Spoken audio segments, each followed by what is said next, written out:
you talk about being a super investor. You want to make returns for someone. You want to be a good leader. You want to unify disparate tribes toward one shared mission.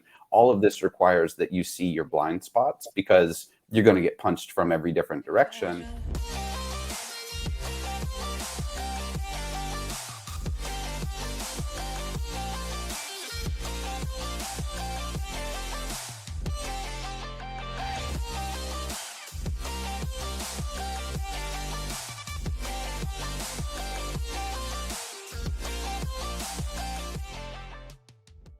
What's up, world, and welcome to another episode of the Super Investor Show, where investors like you come to meet the wealthier, smarter investors in my network to not learn from your mistakes, but to learn from theirs, because it's easier that way. But more importantly, on today's show, we're hearing from a CEO and co-founder who is creating technology that we all talk about in crypto, right? How blockchain and crypto is making financial inclusion more accessible. But is it really? Well, following the theme from last week, we have the CEO and co-founder of Hover Development Services, Ben. Now, I met Ben out in Rome, Italy, whilst we were at the Stellar Development Foundation conference. So any Stellar XLM investors, you will be excited to know exactly what's being built by this development services company. So without further ado, please welcome on my friend and our guest for today, Ben, co-founder and CEO of Hover Development Services. Welcome, Ben. Thanks for having me, Jordan. It's a pleasure, amigo. And where are you calling in from? Richmond, Virginia, so U.S. East Coast. Stunning, stunning, stunning, stunning. Before we begin, I'm going to point out the obvious. We know your curtain's moving in the background. Tell us, why is that curtain moving? Yeah, you may see my kitten jumping up and saying hello at some point in the call, so apologies in advance. She's very interested in putting herself out there. She's forgiven, but you're the star of the show for now until she comes on. Thank you. You're welcome, Ben. Now, of course, on the screen right now, you've got stacks.me. I know you'll explain a little bit more about what's going on there. So how would you define Ben? Ben, yeah, I guess I'm kind of a moving target, but I really, when forced to identify myself, I really kind of say like I'm a Boy Scout from Arkansas. I really grew up kind of across the American South most of my childhood. That's just my father was in hospital administration. He got transferred quite a bit, so a lot of time in the South. I graduated from a liberal arts college in Memphis, Tennessee in 2009. That was, of course, Great Recession, so not really a great time to have a liberal arts degree, which is not, you don't necessarily have like a hard marketable skill in that setting. It's more like you've learned how to learn. And that was kind of launching out in the Great Recession. I didn't find work for a whole year. I looked for really anything and I couldn't find it. And it was because of that and, kind of necessity being the mother of invention, that I decided to start a company. And that was really my first job, was starting a company in Kenya with two guys that I met on Twitter. Worked out really well, but that wasn't, that's not a conventional path. It's not one I would recommend. You really, especially with picking co-founders, you just kind of randomly meet on Twitter. It shouldn't work, but it did in our case. And to kind of wrap it up there, I'll say that since that time in 2010, I've been really focused on financial technology and financial inclusion in Africa. And since then, I've kind of focused my efforts on that. And so today I'm the CEO of a company called Hover, which has a product called Stacks. Stacks is the main focus today. And Stacks, you could think about like Apple Pay for Africa. Remarkable. And Ben, I'm so glad you pointed out that's not the stereotypical way to go find your co-founders and business partners. But it worked out for you? It did. Yeah, one of the guys actually the CEO, Dylan, was the best man at my wedding. So it worked out very well. That's incredible. I always say Twitter, when people say, oh, do your own research, but where? Twitter's made me the most money. It's made me the most connections. It's made me the most knowledgeable in the field that we now, of course, both live in. But social media is a tool and it can either use you or you can use it. Yeah. So I'm glad it's been worked effectively in your case.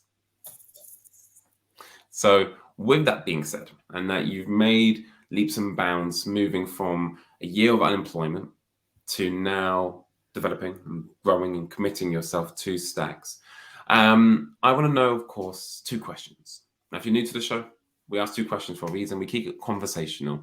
because Ben, in my opinion, is a super investor. Many of the guests that come on feel like an imposter when I say that, but for good reason, because there are people that look at you, Ben, and can only dream of creating their own company, let alone solving a problem in another country that they haven't spent much time with. And please, Ben, keep the mic unmuted. I want to hear the kitten. So there's a lot of people who feel that's out of reach for them. In fact, that's probably the polar opposite of possible for them. So, of course, we know that hasn't come naturally, and there's obviously a superpower behind that. So we'll start with that first and foremost. What would you say your superpower is as a super investor? Yeah, I think it's a great question. I love that this is your kind of through line. I want to, there's something that I have, and there are some attributes that I am, and I think it's important to differentiate those things. And so one of the things I have up front that I have to acknowledge was just a safety net and privilege. I came from a middle class background, and I was able to do this jump. Here's the noisemaker, by the way. I was able to do this jump from unemployment to moving overseas because I could take extraordinary risk, because in failure, if I failed, it wasn't going to be catastrophic. I had a place to land. And so everything I'm talking about wouldn't have been possible without that. And so now let me talk about who I am, and maybe what I brought to it, which was, I think my superpower is a combination of curiosity and empathy. So I mentioned in kind of the opening that I had a liberal arts education, and that's very just authentic to me. It's something that I kind of carry into the world today, where I take the view that all knowledge is connected, and I'm constantly interested in refining my understanding of truth with a capital T, and I'm more committed to that path than to being right. And so I think because of that curiosity, just being interested in the world, fascinated by people, how the world works, how information works, how systems are connected, that to me creates this unending kind of passion to just get out there with eyes open and see the world as it is, and peel away my own misunderstandings of what's going on. So the first is to say this curiosity. You've got to be curious, because if you're bored, you're not paying attention, honestly. And the second thing would be empathy, which is just how we see each other as human beings. And I think, I don't come from a finance background, but I've been in venture capital now for 12 years, mostly on the entrepreneur side. And so even though I understand kind of the need to put everything into kind of a rigid type model, put everything into numbers, what I've experienced in my 12 years, kind of in a short career, is that this is all actually about people, people, people. Everything you're doing is people, people, people. So you may sit far away and high up, and you're looking at a spreadsheet, but all of those inputs, when you drill down, are people, people, people. And I think one of my superpowers has been, because I'm just a highly sensitive person. I have a lot of empathy. I feel other people's pain in my body. This can be a blessing and a curse, but it makes me sensitive to body language. It helps me adapt in other cultures, and kind of integrate in other cultures, and just kind of present safety. And this allows me to cross bridges with other people as well. And I think when you combine empathy and curiosity, what you get, ultimately, these are all human enterprises. Everything we do is people, people, people. And so if you're curious and empathetic, and you put yourself out there, then kind of what's happened in my life has been that I am at the center, or not the center, but I am connected to many disparate networks. And so I have optimized my ability to have good luck, because I have many loose ties with people who I have a trusted, genuine relationship with. And so I send things to them, they send things to me. I see things moving through the networks I'm a part of. I can grab at them. And that, I think that all kind of ties in. So I'll pause there. So curiosity, empathy tied together in the right way to optimize, acting as in a network of people. Yeah. What was so refreshing to hear from what you just said, and there were so many, not just one-liners, but thought-provoking moments where I would have loved to have stopped you, go deeper, but you want to roll, and I didn't want to stop, was your ability to acknowledge, number one, where your origin is, e.g. the disposition that you have, because you do come from a background where you have a safety net, which therefore allows you to take those risks. And I don't think we should shy away from that especially as you understand, we're speaking to an audience here where potentially on some platforms we are encouraged to take risks, especially if you're young and you've got no kids, right? But we can't give such sweeping advice to people when they're not sat in front of us, because as you just said, actually, if I said to someone, hey, I took risks and I encourage you to do so, or actually, it's not cause correlation that past results indicate future success, Right. because you're not me and I'm not you. But the thing that you did say, which anyone can do, and I'm a big advocate for it, but I'd like us to go back and forth, which was a lot of people talk about identity and, knowing who you are, and not changing who you are because you're in a different type of room, and ego can then be discussed, but we won't go down that route right away. The question I want to ask you, Ben, is do you think then being a chameleon is how you would describe yourself? Yeah, actually, that's I've been described that way by others, including my own brother, and so I think I'd have to accept this label to a degree. Yeah, so short answer, yes. And I when you tie it into identity, it's not that my identity is being a chameleon. The way I think about identity, and this comes back to just like us being around people and stuff, I think it's important to acknowledge like identity is dynamic, and we use different identities in different moments. And so if we just think about how we do that, so kind of like thinking about how we think, we'll see that in some ways. Stop there, Ben. I have to stop you there because, Yeah. because that would have gone over a lot of people's heads. We have to think about how we think. Yeah, metacognition, right? So you kind of step above yourself and look at yourself as an observer, and really try and understand, why am I behaving the way I'm behaving based on these inputs in my experience? And I think that's one way that we can help ourselves continue growing and having a growth mindset instead of a fixed mindset where you just assume I am X, Y, Z things, and that's who I shall be forever. That's a fixed mindset. And so,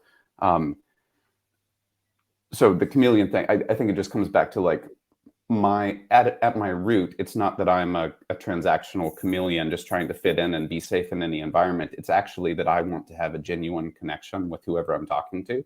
And that requires translation when you're in different environments, and so it's more about translating than blending in, because none of us are the same, right? So like we need to, especially if I'm in like a different country or someone with a very different background, our words may not even have the same meaning. We may not have the same words. So the first task is to try and find the human and connect with the human that you're opposite from. And so whatever identity you need to use in that moment to create that safety for that encounter, I think is what you do. And that's what we do naturally anyway. So like, I could say, I'm a white guy. That would be one identifier. I could say I'm an American. That's another. I'm a Southerner. That's another. I'm a heterosexual guy. Maybe that's another. None of those individually are super important to me. And just in any environment, you'd see yourself kind of moving between, oh, right now I'm this because I'm around other white guys. So that's not a unique identifier, So it's dynamic. It's all about growth. And the goal is to connect with the other human being and to translate your own style to do that. Wow. Man, I'm so annoyed that I kind of restrict us to 30 minutes. And this is what, again, I hope everyone at home realizes is, as investors, that is a subsection of who we become as humans. And I always say, when you start investing, your life gets better. And I say that, and I say better because you start thinking more long-term. But here's the type of person you need to become to be a good investor, is someone like you, Ben. And I look at you and I say, you are a good investor because you are open to learning about yourself on that meta level, like thinking about thinking. And ironically, I was listening to an audiobook yesterday by Eckhart Tolle. I'm sure you're familiar with Eckhart Tolle. Okay, we'll geek out offline after this. But Eckhart Tolle, it's actually really difficult to describe. He's like are you familiar with Jordan Peterson? No. Oh man, well that's nearly impossible if I can't give him a comparison. Okay, Eckhart Tolle, a studier, a professor of spiritual being, of the universe, of thinking about how we think in consciousness. I hope I've done him justice for anyone who does know who Eckhart Tolle is. And he said something which resonates with me and you right now, I think, which was whenever we meet someone, we have a image in our mind of who that person is. So that's step number one. Then step number two is we envision how that person sees us, or at least we want them to see us, right? Then you've got a third aspect, which is that other person has a vision of who they think we are. And then finally, fourth one, they then change the way they act and respond based on the vision they've created about us, so that we are seen. Man, I've really lost it now, but I think you get where I'm going. It's duplicated. We create a vision of someone when we first meet them of who we think they are. We then act in accordance to how we think they see us, or how we want to be seen. And then that's times by two because the other person is doing the same as well. So that's actually four. There's four projections going on during an interaction, including right now. What's your takeaway from that, Ben? I know it's a new concept, so no pressure. Yeah, I think it's real. It points out that the ego is involved in anything we're doing. And I think you talk about being a super investor. You want to make returns for someone. You want to be a good leader. You want to unify disparate tribes toward one shared mission.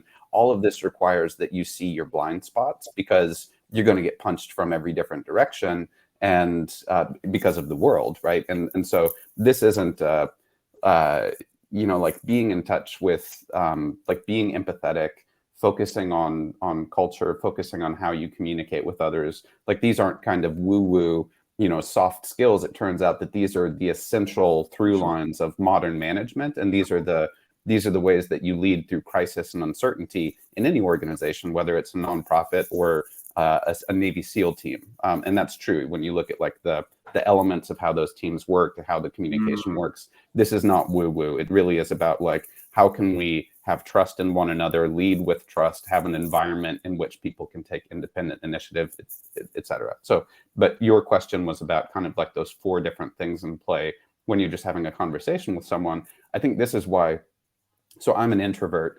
And when I'm like, if I'm in a group of people, it's very taxing to my energy. So what I'd rather do is find one person and have a real conversation with them.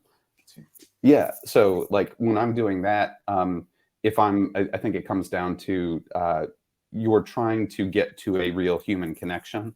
And to do that, your opening bid has to be trust and vulnerability, understanding that you will be betrayed pretty constantly through your life, but you could either choose to live assuming betrayal, or choose to live in this kind of like open, honest way. And I think what you'll find is a very quick filtering function. So when I get that human connection in that room, like the filtering, you can tell if the other person's going to lean into it, if they return your vulnerability with vulnerability. And at the point that that's happened, all of this ego stuff falls away, because you're no longer in the transactional kind of realm. You're now actually in this more conscious awareness. Yeah. So like, I know when someone's trying to sell something to me. I know when we're networking for the sake of networking, and there's not I can just see it in the body language, in the eyes. I'm sensitive to it, and I feel gross when I present myself that way to others. So I don't want to do that. And so I think it just comes down to how quickly can we get that human connection. When I think, and also like when I've been focused on kind of financial technology in Africa for the last 12 years. And some of the environment has changed in this time. But when you look at some of the common operating themes there, you'll see low trust and kind of a lack of institutions or mature institutions. And what you get then is just generally a lack of trust between people, because people have been betrayed by one another and by institutions. And so you can understand why that's like the default way to communicate. And then you get all these kind of ego loops happening that you're describing, and that's not efficient, and it gets in the way of building the trust that's necessary for high performance. That was a long rant. And it's a rant which I'm glad you had, because overall you talked about this through line, right? A term which I've never used. I'm going to steal that. I'm letting you know, Ben. And Nice. And that through line is so key. I've just stepped into a new role as a social media manager, and I'm looking at the team that I've got. I'm looking at where we want to go. I'm looking at where we've been. And thankfully, I'm mentored by people much smarter than me. And I've got these frameworks, and I'm seeing that even in this new role with this new team and a new company and new marketplace, it's like, wow, not rinse and repeat, because I feel like there's a lot of connotations that come with rinse and repeat. But like you just said, actually, I'm going to spend this whole week getting to know who are the human beings I'm working with before we implement all the nice little strategy stuff. Oh, yeah. I'm spending this whole week just understanding what motivates you, what scares you. Are you engaged? Are you married? Are you divorced? Why are all these things important? And chances are they're probably not important to you actually putting out an effective ad campaign. But what is important, and as we roll backwards, is how can I communicate to you at 6 p.m. that I need that ad campaign to go out, knowing and full aware that you have kids and that maybe it isn't acceptable. And if it is, that I have that context knowing, hey, I know you need to speak to the missus right now because I need you to jump on your laptop. If you can't do it, I can. And now we don't betray one another because he says no and I feel betrayed because, oh, you never do what I want you to do, right? Because we've been vulnerable. And I'm not walking you down this line because I think you do it. I'm asking you to find out how you do it, which is, you said you have, maybe you didn't say you had a filter. Do you remember you said something about you have a filter or some sort of check when you meet people? What was it called again? Sorry. It's not, maybe, I think it's just anyone has this filter. It's kind of the BS meter. Yeah, I didn't want to dumb it down for you. I'm sure in the editing review, I'm going to look like an idiot because you said it in such an articulate way. But we'll go with, okay, you have a BS filter. Yeah. Walk us through, and that's it. You said that as soon as you're vulnerable with someone and they're vulnerable to you, bingo, we've now moved in potentially the next stage. Do you do this consciously, Ben? Do you purposely lead with a vulnerable antidote, seeing if they return the favor?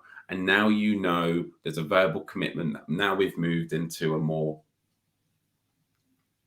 I just want to know your process. Yeah. If you're aware of it. I'm probably not as deliberate as I should be, just being human. I do try to behave consistently wherever I am, just to avoid that kind of like cognitive dissonance. Like, so I'm trying to live my values, and one of my values is to be that upfront honest. I love that. And really quickly, what does cognitive dissonance mean for anyone who's not aware? It's just like, I think it's in psychology, but it's like if we have value sets as people, well, our own individual value sets, and when we behave at odds with our own value sets, even if we rationalize and tell ourselves that this was okay, in our subconscious, it really messes with us. Yeah. And it creates kind of this discomfort because we, in our heart of hearts, we know that we've done something at odds with our core beliefs, our core values.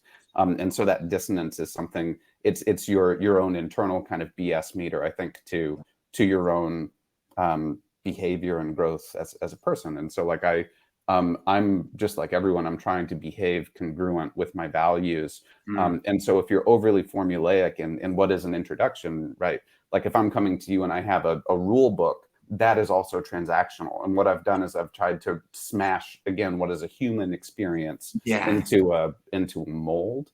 And so it's not about having a hard mold at all. It's about just recognizing that, like, if you want to get anything done, then trust is going to be essential. And trust is going to require vulnerability. And at the point that you've built those connections with other people, you now have the possibility of creating, for example, a high performance team. It doesn't mean you'll have high performance output or outcome, but you have the possibility now.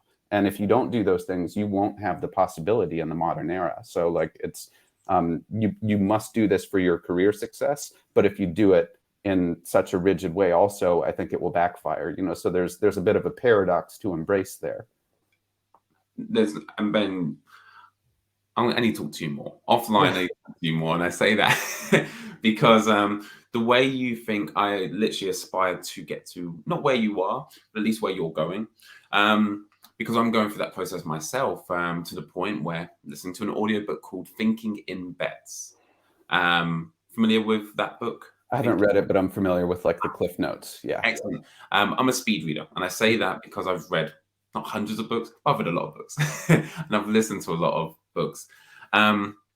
And out of all the books I've read, this arguably is in the top 10, Thinking in Bets. And I say that, like I say, 7, 8 years nearly into my career of being a speed reader and talking to people like yourself. And the reason why is because it talks about how life is a series of bets, which I don't really like and never subscribe to. I'm very philosophical and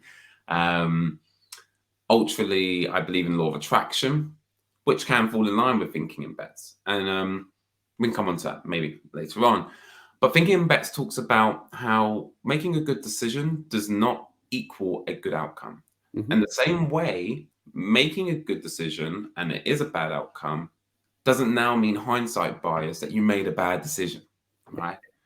All it is, and you said it perfectly, Ben, even without reading the book, is our job as humans is establishing what a favorable outcome looks like. What bets, what actions can I take today to increase the likability that the outcome will happen? Right. Yeah. To put it simply, there's no certainties. Oh, yeah. But what you've added on to that is, okay, the outcome is I want a genuine connection with this person. To increase my possibilities of that happening, you develop yourself as who you are and your conscious beliefs, and you make sure you avoid that cognitive dissonance, knowing you shouldn't reach for that Coca-Cola in the fridge, and you do, and you justify, it's a cheat day, but deep down you really shouldn't have. But what I like was the difference, or should I say the overarching principle from this conversation is try to avoid a rigid process, because as soon as you enter into that rigid process of building human connection, you've now actually fallen into a transactional exchange. That's genius. Yes. I like what you said too, which it kind of, well, building on it, it really comes back to resilience being like if there's one skill to develop over your lifetime, not just your career is part of your lifetime, but it's just resilience, because like you're saying, effectively, the only certain thing is that there's no certainty.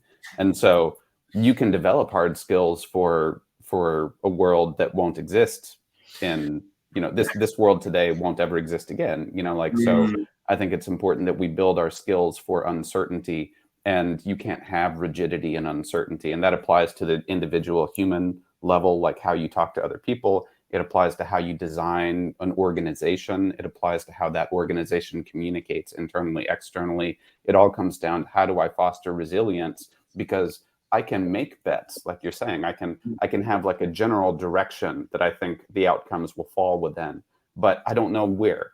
And so I need to prepare my team, my company, and my soul for any of those possibilities, but also the possibilities outside of it, and to also then empower, like in a team context. Now I'm thinking as a CEO of this company, I think about, these are all humans. We all have similar kind of fears and ambitions, but in the team context now, I need to, I lost my train of thought right in the middle of it.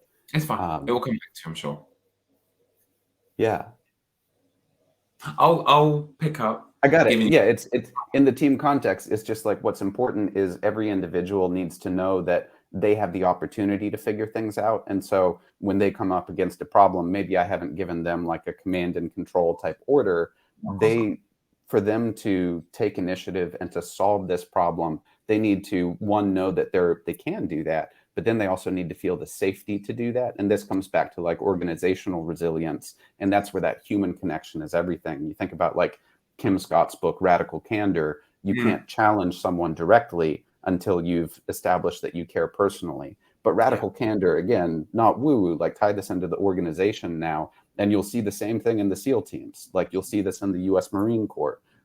This is the basis of effective action and high performance through extreme uncertainty, in fact. And one of the things I didn't bring up before in my intro is I come mostly from, my family's mostly military background. And so this language is kind of steeped in my nurture. And one of the things I try to push back on proactively is this, as you've heard me say it twice already on this conversation, but is like this idea that empathy is weak, and that empathy is something not to focus on if you're in things like finance or venture or something like that. You believe that? No, I'm not saying that. No. That's why I went, ooh. No. Okay. I think when you see, I know what you mean though. Yeah, there's a lot of like I come from predominantly kind of male industry, and when you look at the people who are talking about the things I'm talking about, especially in the literature, it's mostly women, and kind of I think this also relates back to like a question of like masculinity and such. I'm taking us down a rabbit hole here, but the whole point is that actually when you're telling other men in particular that caring for people is actually the way, that kind of loving kindness is the way in your own life and in organizations, there's sometimes some pushback from corners of masculinity that, oh, you're weak or something. But it turns out if you do your reading, now look into like the highest performing military teams in the world, you will Hmm. see this there. And so that's just ignorance. And that's why I want to come down hard on this, saying that loving kindness, empathy in your own life, great for your satisfaction. But if you're building an organization, or if you're trying to invest in an organization, build those things, look for those things, because those are the teams that sail through hurricanes. Anyway, I've taken us down 4 rabbit holes here. And all of those rabbit holes we'll talk about offline, Ben, unfortunately, away from the privy of everyone else. But Ben, I love that. And I love how you tied it finally to when you are looking to invest in a company, right? Especially leadership. And I imagine there are people looking at you right now, Ben, as a leader and saying, hey, I want to work for this guy. Like even just hearing how you speak, Ben, and now I'm in a managerial position. I want to make sure my team feel the same safety that I'm sure you've given your team. So what you're doing is you're giving an example, a blueprint of what hopefully everyone else can start to look for. And it isn't necessarily a blueprint of team partnerships, financials. It is something that is very difficult to measure. But hey, that's why we're here having these conversations. Sadly, I'm going to have to move us on, Ben, and we are going to go over time. And I'm more than happy to do that. As long as you are. Yeah, good. Excellent. So, what is your weakness? And it doesn't sound like we're going to have a problem with this because I know you're a vulnerable person. At least you've already said that out loud. So, no pressure. But what is your weakness as a super investor? It's the other hand of kind of the strength. So like I think the curiosity, no issues with that. I think we should all be curious. Empathy, great. It has a cost when you're a kind of a highly sensitive person. And so when I was saying before, like I feel in my body, I can feel the pain of others. And so what is my weakness? Sometimes I can take that too hard. And so really over the last 12 years in my kind of early career here, I've been trying to gain more control over this because I care a lot. Some including family would say I care too much. When you in my adult life hearing, like grandparents and such saying like, you just felt so much as a child. And then they look at you with almost like confusion. Like I've only just learned in the last few years that's not normal, I suppose. And I just kind of thought everyone approached the world in the same way, with that kind of empathy, vulnerability. But anyway, so what's the weakness? The point here is that when your opening bid is trust and vulnerability, you do get betrayed. Not all the time, but enough, because we're humans. There are 8 billion of us, and our ethics, fall along a bell curve. Not necessarily a nice clean bell curve, but the point is there are 8 billion of us, and you'll be betrayed if you live with vulnerability. And so I think my weakness has been that the emotional toll, the emotional energy toll of that can be quite high. And then that reflects itself in how I show up to my team. It reflects, whether or not I even have the willpower to show up for the day, at all. And so I think managing your energy levels becomes really essential. And this is something that I haven't really mastered at this point, where if I were able to work with focus, even 4 hours a day of good focus, I would be much more effective than I am today. And I think I'm effective, but like in terms of how can I lever up and do 2x, 4x, like just continue growing. This is the next barrier between here and there, where I let the world, kind of other people, my empathy and in relation to others kind of weigh me down. And so this comes back to almost that paradox before of like, you want to do something, but not too much, because then it kind of undoes itself. And so I think I'm trying to find a balance in my life and as a leader between like, I must care. This is how I want to show up in the world as a person, on a team, as a leader. But I can only care so much to be an effective leader, to be an effective teammate, to sail the ship through the hurricane. And sometimes life throws a curveball at you. And I mean, often for everyone. So that would be my greatest weakness, is just figuring out, is that I haven't figured out how to manage my energy through betrayal, through loss, through grievance. Even just look at the last 3 years, pandemics, racial reckonings. There's so much, global wars, recession. We could just go on and on and on. Like, everyone's been touched so much in the last few years in particular. So I think it's difficult for many people, empaths in particular right now, to show up at all in the world. And I think for me, it's just acute because I raised my hand to a position of leadership. Thank you for that, because I know it's not always easy to say. And I also know, acknowledge, not everyone reflects on, hey, I'm not doing well here, because it's also hard to admit that, especially like you just said, when actually your superpower, which you're not alone, by the way, Ben, a lot of people who've come onto the show who said my superpower is also my weakness. And they try their hardest to, spin it, but it keeps coming back to, hey, I'm resilient. That's my superpower. But at the same time, my resilience has got me into a lot of trouble. It's caused me a lot of issues. And in your case, like you say, even on a personal level with family. And I'm glad that you are speaking out. And I'm very much like this. I believe doing the right thing is the right thing. Lead with positivity. Something that's helped me, and maybe this will help you, Ben, if you're open to me sharing with you, is it's a Stoic philosophy. I think William Shakespeare also had a really good quote on this, which was, a situation is not bad or good. It's our thinking that makes it so. Now, I know a lot of people straight away will start to pick up the extremes, right? Oh, well, that's BS, because if someone killed my partner, that's inevitably bad, right? And that's where I don't want to get into these invisible arguments with... You're not being a nihilist. Yeah, I get you. So in the most practical way is, let's just keep it in the confines of work, because I think the confines within work in the favor of this principle, right? You get fired from a role, right? On paper, it may appear bad at first sight, right? However, it is true. And when we really do drill down to the core of it, it's always our emotions that lead the response, right? And our thoughts become emotions, our emotions become things. So you being fired on paper, that's not bad or good, right? As humans, you may be thinking now about the financial pressures, which now you have an emotion of anxiety. Therefore, you are now led to believe this is a bad outcome. However, if we now take another human who is fired, well, now that different person, their thoughts were, I was going to quit tomorrow. Oh my God, this is such a relief. It's a weight off my shoulders. We've got the same outcome, two different humans who think two different things, and of course now feel different things about the outcome. And it does take training and daily constant effort. And I use this on a smaller level, Ben, and probably this is where it's more practical. Is, for example, I missed a train to go somewhere.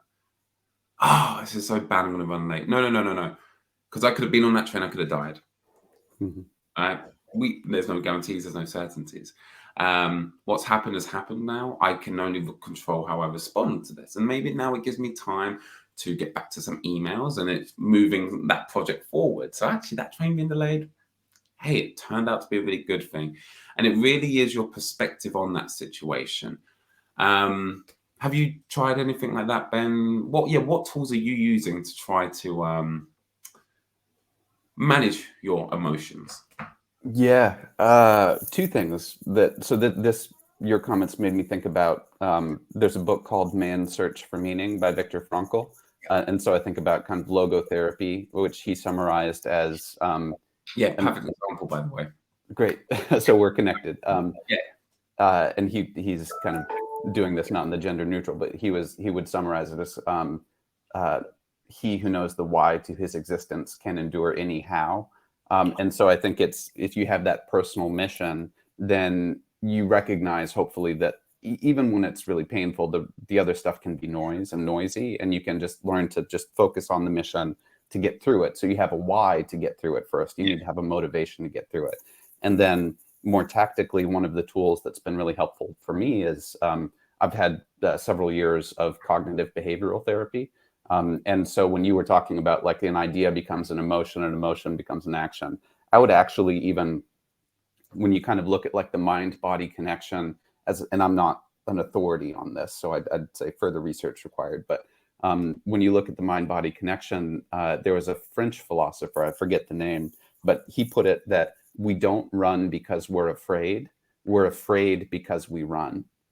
And so what's intended here is that when you think about there's a loud noise behind you, your body is moving before you've even started to before your brain has acknowledged there's a potential threat behind me. Yeah. And it's because actually that the trauma lives in the body and is passed through our genetics. And so there can even be a point where the body is living and exerting. What's that? And it's also felt like if we're in a room where you've got a pain right now, and naturally I'll feel anxious. Yes. Yeah. I mean, we pick up these things and it's at least in the subconscious. And so we want to elevate that to the conscious. But what has helped me with cognitive behavioral therapy is kind of focusing on the mind-body connection and realizing like, okay, something bad is happening, or I'm anxious that something bad is about to happen. Where just noticing, where do you feel that in your body? So like, is it in your chest? Is it in your, do you have a tight jaw? Is it that rot in your stomach, like that acid? And so just focusing on that and then trying to breathe it out. And this sounds again real woo-woo. I'll take it again to the SEAL teams, the notion of box breathing. This is what the most high performing athletes in the world do. So connect with your body and try and focus on where you feel that and then breathe that out, because you can actually change the way your chemicals in your brain are working at that point and bring you down from, like we're basic animals. Evolution is very slow, right? And so the amygdala, our fear center, still drives most of our reactions to the world. And we just need to help reprogram our minds so that we can, when triggered, and now the lizard brain is taking over, we can recognize that, stop it, and kind of reorient it back toward like, I'm in control. So that's a long answer, but that's how I approach it. No, I completely see sense in what you've just done then. And I think I'm going to bring it full circle is the example I tried to give everyone just now, which was situation isn't bad. It's just what you think it is. What that really just tries to communicate, which you did again, Ben, so eloquently, is how can we pause, think, react? How can we slow down our decision making? Because time is one of our greatest assets, right? How can we slow down and not give in to that reptilian brain, right? How can we be analytical, assess the best outcome, right? And then act, as opposed to, like you say, simply running because you heard the noise, or as I just said, you miss your train, so now go hit the wall and break your hand, which seemed completely logical in that moment. But soon that logicalness wears off as you realize you're on your way to A&E. And as you say, just day to day, how can we slow down? And that's why meditation, as cliche as it sounds, and again, I'm sure you'll bring it back to the forces. Meditation, however you do it, whether you are a believer or a non-believer, is the principles of meditation. It forces us to stand still and be present. Right. I won't get into, how do you become present, but it gets you to force you to slow down, block out noise, stop moving, allowing you to think about how you're thinking. And it gives you a very practical way to do that, which is focus on your breath. And why? Because there's a physiological response, because many of us aren't taught how to breathe. There's a great neuroscientist called Huberman. Maybe you've heard of his first name. We'll share with this little alpha afterwards. His first name escapes me, but it's called Huberman. And he's featured on Jordan Peterson's show, who I know you're not familiar with, and Joe Rogan. Heard of Joe Rogan? I'm of course aware, but not an active listener. Okay, no problem. But this neuroscientist talks about how we are not taught to breathe properly. A lot of us, our mouth breathers are not nasal breathers. And how actually studies have shown it changes your facial structure, it changes your response to stress if you learn how to, one, breathe, and two, breathe through your nose. So we're not saying anything new to people probably. We're saying it in a different way, but it's this constant process of being aware, slowing down, and also that self-awareness and using tools, whether those tools are breath work, like you said, box breathing. Is that Mhm. correct? Mhm. Remind me what box breathing is. I think that's like, if I Or remember it exactly, it's like breathing in for a couple seconds, holding it for a couple seconds, breathing out for a couple seconds, holding it for a couple seconds, and you just yeah, keep. And it is. it's the slowness, like when we're hyperventilating in panic. That's the reptilian brain is getting its oxygen so that we're ready to fight or run, right? But if we slow down, especially like breathing out, that's overriding the way our brain is wired, and it's telling the reptile brain that there isn't actually a tiger trying to kill me right now. So I don't need all of my, adrenaline and cortisol rushing through my body right now. Not wrong. Thank you. Well, there you go. There's some practical advice for everyone. But these are things, again, which, as Ben said, he isn't the authority, nor am I. We've heard these things, these books, these names that we're sharing. And although they sound cliches, they're cliches for good reason. And it Mhm. all circles back round to, I think if we were to give an overarching takeaway, is how to make better decisions. That's what you're sharing with me, and hopefully to everyone at home, is as a leader, here's my strength at making good decisions. It's getting to know the human being, who I am and who the other person is. And then also your weakness is actually understanding um, where are those barriers when I'm being irrational, when I'm being maybe too rational. What are some techniques I use, e.g., you just explained about box breathing, that helps keep you in that nice little dichotomy in the middle. So Mhm. thank you, Ben, because I've personally enjoyed this. Arguably, it's up there one of my favorite episodes because we're talking about what I love. But it goes without saying, if you've reached this part of the show, everyone, please subscribe. We're on our journey to 10,000 subscribers. And I generally feel if you subscribe and you give me a chance, that you'll gain even more value. And if you have listened this far, Ben, what's the last thing that you would like people to remember? Yeah, I'll try and tie a nice bow on it. Like your audience is an investor or an aspiring investor, it sounds like. And so, why do these topics matter? I'm not your traditional kind of investor. I'm really talking about more like teams and how we show up in the world. And I just emphasize, like, if you're looking to place your money or your time, look at the leaders of organizations that you might be investing in, whether as a teammate or just, as a retail investor. Pay attention for these types of things and look for them in the cultures of the organizations you might be investing in. If they exist, those organizations are better positioned for success. The future will only be more chaotic than it is today. So you need resilient systems. So look for the attributes of those systems, including the stuff we've talked about today. And where you don't see that, that should be a red flag in your investments. The for you could think about like high profile tech companies that have blown up recently, from the Theranoses to the FTXs. You could think about a whole bunch. And what they generally lack is safe environments where this kind of stuff comes up and where individual players lead. And so this should be a way for you to filter out investments that will lose your money, frankly. That's how I'd connect it. Fantastic. Thank you, Ben. And where can people continue this fascinating conversation if they want to? What socials? Yeah, I'm on LinkedIn. I didn't pitch my company much here, but you can find us at stacks.me. And you can just message me on email. It's actually ben@usehover.com. That's usehover.com.